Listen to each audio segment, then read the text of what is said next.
आज इस वीडियो में हम बात करेंगे कि अगर आप सेकंड हैंड आईफोन खरीद रहे हो तो आपको क्या चीज़ों का ध्यान रखना है जिससे आप बढ़िया से बढ़िया फ़ोन खरीद पाओ और कोई आपको ठग ना ले। सबसे पहली बात, अगर आप आईफोन खरीद रहे हो सेकंड हैंड तो ऐसी दुकान से खरीदो जो आपके घर के आसपास हो, जिसके पास दोबारा जाके आप दिखा सको, और उससे वारंटी वगैरह बिल्कुल मांगना। अगर वो पेपर पे वारंटी नहीं देता है तो वीडियो बना लेना उसके साथ जिसमें वो बोल रहा हो कि भैया इतने महीने तक कुछ भी हो तो हमें दे जाना। कई बार ये दुकानदार ऐसे बोलते हैं, अरे मैं बैठा हूँ ना, बाद में आपको पहचानने से मना कर देते हैं। तो कोई पहचान की दुकान है उससे लेना, और पहचान की दुकान नहीं है, पास ही दुकान है, तो एक वीडियो उसके साथ ज़रूर बना लेना ताकि आप क्लेम कर सको कि भाई मेरा फ़ोन ख़राब हो गया 2 हफ्ते में ही। नहीं तो ये लोग पहचानने से भी मना कर देते हैं। मैंने यहाँ पर ऑफलाइन मार्केट की बात इसलिए की क्योंकि ऑनलाइन मार्केट ठग रही है। जितने भी बड़े ये रीसेलर्स हैं ये आपसे तो खरीद लेते हैं। ऐसी बहुत सारी वेबसाइट है जिनका मैं नाम नहीं लेना चाहता, वो आपका फ़ोन 15,000 में खरीद लेगी लेकिन उसी फ़ोन को 25 में बेचेगी। वो बहुत ज़्यादा मुनाफा कमाती है। तो ये बहुत ज़्यादा ठगा जा रहा है लोगों को। छोटे से छोटा अगर फ़ोन में स्क्रैच भी हो तो उसके 10,000 माइनस कर देते हैं ये लोग। लूट है। तो मैं अवॉइड करने के लिए ही बोलूँगा, ऑफलाइन बढ़िया है मेरे हिसाब से। अगर आईफोन खरीद रहे हो, पहली चीज़ आपको ये देखनी है, ट्रस्टेड लेना और ये सारी चीज़ करनी है। ट्रस्टेड सेलर होना चाहिए, ऐसे किसी के पास मत चले जाना। दूसरी चीज़ ये कि उसकी बैटरी हेल्थ देख लेना। एक आईफोन जब ज़्यादा चलता है ना तो उसका कुछ नहीं बिगड़ता, सिर्फ बैटरी बिगड़ती है। अगर उसके कॉस्मेटिक्स अच्छे से रखे हुए हैं, टेम्पर्ड ग्लास रखा हुआ है, बैक कवर यूज़ किया हुआ है, तो ज़्यादा कुछ जाता नहीं है उसका, सिर्फ बैटरी जाती है। और यहाँ पर सबसे बड़ी धांधलीबाजी हो रही है जिसके बारे में क्या बोलूँ मैं यार, मतलब चीटिंग धोखाधड़ी कहाँ नहीं है आजकल। जो आईफोन की बैटरी है ना, अगर वो 80% से कम है तो इसका मतलब बहुत ही जल्दी आपको वो बैटरी चेंज करवानी पड़ेगी। 70 है तो बिल्कुल भी मत लेना, क्योंकि फिर अनएक्सपेक्टेड शटडाउन होने लगते हैं। बैटरी हेल्थ कम हो जाती है। आपको पता है कोई भी बैटरी हमेशा नहीं चलती है, उसकी हेल्थ कम हो जाती है। उसकी जो बैटरी लाइफ वो जो देती है वो कम होती है। तो अगर किसी ने 80% पे बेच रहा है, कोई 70 पे, मतलब 3-4 साल रगड़ के चलाया उसने, और आपको 3 साल से पुराना आईफोन तो सेकेंड हैंड लेना ही नहीं चाहिए, मतलब नहीं लेना चाहिए। 5 साल की तो वैसे ही मिलती है, तो कम से कम 2 साल तो चलाओगे उसको। 3 साल उसे वैसे ही हो चुके हैं, 2 साल उसकी लाइफ और बची है। उसके बाद iOS के अपडेट नहीं आते, मतलब कि आप उसमें नई एप्लीकेशन ट्राई नहीं कर सकते, बैंकिंग ऐप्स नहीं चला सकते, वो कुछ नहीं कर सकते आप उसमें, वो किसी काम का नहीं है। इसीलिए जब भी सेकेंड हैंड आईफोन खरीदने जाओ तो याद रखना कि 3 साल से ज़्यादा पुराना नहीं होना चाहिए। अगर आप उसे एज अ मेन फ़ोन इस्तेमाल करना चाहते हैं, अगर एज अ कैमरा इस्तेमाल करना चाहते हैं तो आप कितना भी पुराना ले सकते हो अपने हिसाब से, बस उसकी रिकॉर्डिंग कैपेबिलिटी देख लेना। उसके लिए तो फिर आप आईफोन 7 भी ले सकते हो, सिर्फ रिकॉर्डिंग वगैरह करनी है तो। बाकी लेटेस्ट iOS चाहिए तो 3 साल से पुराना नहीं होना चाहिए।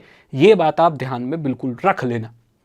बैटरी परसेंटेज की मैं बात कहूँ कि आप बैटरी परसेंटेज देख के बता भी नहीं सकते आजकल ऐसे धांधलेबाजी वाले सॉफ्टवेयर है, ऐसी इनके पास सिस्टम आ गए हैं कि ये लोग बैटरी परसेंटेज बढ़ा देते हैं फेक तरीके से।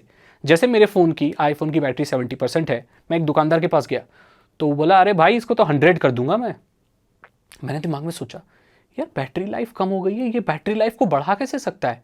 जहाँ तक मैं जानता हूँ लिथियम आयन बैटरीज को रिपेयर करके वापस परसेंटेज नहीं बढ़ाई जा सकती। It is not possible, because अगर केमिकली भी देखें, केमिस्ट्री के हिसाब से देखें तो उसके केमिकल डिग्रेड हो चुके हैं, और केमिकल रिफिलिंग जैसी कोई लिथियम आयन बैटरीज में चीज़ नहीं हो सकती, और या लिथियम पॉलीमर बैटरी में भी नहीं हो सकती। It is not practically possible. तब मुझे पता चला वो मैनिपुलेट करता है, यानी कि आईफोन के अंदर जो बैटरी की आईसीज और स्मार्ट चिप होती है वो उसको कुछ ऐसा मैनिपुलेट कर देता है कि वो फुल बैटरी बताने लगता है, जबकि इन रियलिटी वो 70% बैटरी ही होती है। ये धांधलेबाजी चल रही है। इसको चेक किया जा सकता है, आप किसी एप्पल के रिपेयर पर्सन के पास जाना, उसके पास ऐसा सॉफ्टवेयर होता है, किसी दूसरे दुकानदार के पास, वो चेक करके बता देगा कि रियल जो परसेंटेज है उस फोन की वो कितनी है बैटरी की, उससे आप पकड़ सकते हो। तो ये धांधलेबाजी मार्केट में हो रही है, इससे बच के रहना। दूसरी चीज़, अगली चीज़ जो है वो चेक करने वाली होती है कि यहाँ पर ना आपके फ़ोन में स्लॉट के पास वहाँ एक LCI होता है जो कि बताता है कि आपका फ़ोन लिक्विड डैमेज तो नहीं हुआ है, तो लिक्विड तो नहीं गया है उसमें, वो रेड हो जाता है, तो वो भी आप देख लेना। वो रेड हो जाए मतलब आपका फ़ोन जो आप खरीद रहे हो पहले कभी वाटर डैमेज हो चुका है। ऐसे फ़ोन को भी अवॉइड करना, क्योंकि आगे चलकर ये आपको प्रॉब्लम दे सकता है। अगली चीज़ जो आपको देखनी है कि क्या उसमें कोई पार्ट रिप्लेस किया गया है, तो सेटिंग में जाके, अबाउट में जाके आप चेक कर सकते हैं कि कोई अननोन डिवाइस या अनसपोर्टेड डिस्प्ले, अनसपोर्टेड बैटरी, ऐसा कुछ तो नहीं लिखा हुआ है। और आपको ये भी चेक कर लेना है कि वो कहाँ की यूनिट है। IN वाली जो होती है वो इंडिया की होती है, और UAE की अलग होती है, उनके कोड्स होते हैं। आप सीरियल नंबर में या अबाउट फ़ोन में जाएंगे तो आप चेक कर सकते हैं। तो मेक श्योर कि वो इंडियन वर्जन ही हो। अगर अमेरिका वाला भी है तो कोई बात नहीं, लेकिन उससे, दुकानदार से ये बोल लेना कि भाई इसका जो iCloud है ना उसका लॉक हटा के दिखाओ मुझे। अगर वो फ़ोन जेन्युइन होगा तो वो iCloud हटा पाएगा और आप उसमें अपनी आईडी लॉगिन कर पाओगे बना के, या कंप्लीटली उसको इरेज कर पाओगे। अगर वो चोरी का होगा ना तो iCloud लॉक जो हटता नहीं है कई बार। तो ऐसे फ़ोन को भी नहीं खरीदना जो किसी और का था, जिसने iCloud का लॉक प्रोटेक्शन, अनलॉक प्रोटेक्शन लगा रखा है। आप उसे कभी सही से इस्तेमाल नहीं कर पाओगे, और ऐसा फ़ोन आपको लेना भी नहीं चाहिए। ये चीज़ भी देखने वाली होती है। स्क्रीन पर जाकर सेटिंग पर ट्रू टोन भी देख लेना। ऐसा भी होता है कि लोग नकली डिस्प्ले लगा के देते हैं। नकली डिस्प्ले बिल्कुल भी अच्छा एक्सपीरियंस आपको नहीं देती।